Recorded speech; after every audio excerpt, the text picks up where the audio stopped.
quand on veut qu'une note apparaisse, qu'elle nous rappelle son existence à un moment précis. Par exemple, on a pris des notes pour une première réunion, on sait qu'on va se revoir la semaine suivante, alors on veut se mettre un rappel pour pas avoir à chercher la note, tout simplement qu'elle apparaisse comme ça, qu'elle soit là. Alors, on peut se mettre la semaine prochaine, lundi 8 heures, par exemple. On vient tout simplement on sélectionne la note et on vient cliquer sur le petit rappel ici. On peut même mettre une répétition, par exemple, sort les vidanges chaque semaine, tout ça. On pourrait se mettre un rappel personnalisé et on décide de l'heure, on décide exactement du moment et de la date. C'est aussi simple que ça.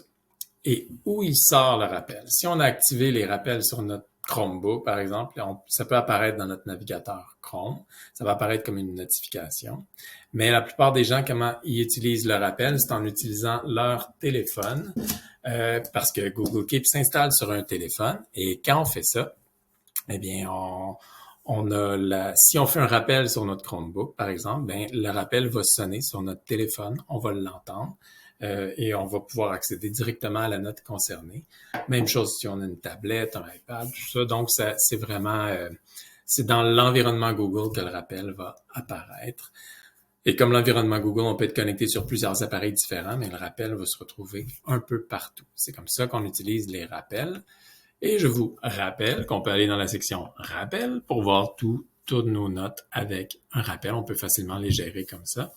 Et si je ne veux plus le rappel, je veux l'enlever, mais j'ai qu'à passer ma souris devant, cliquer sur le X et on vient enlever le rappel. Quand on l'utilise avec l'appareil mobile, on peut même mettre des appareils géolocalisés.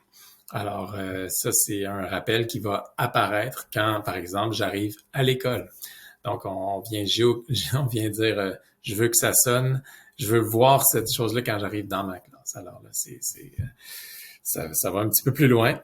Il y en a qui sont mal à l'aise avec ça et je les comprends, mais c'est une fonction qui est disponible sur l'appareil mobile.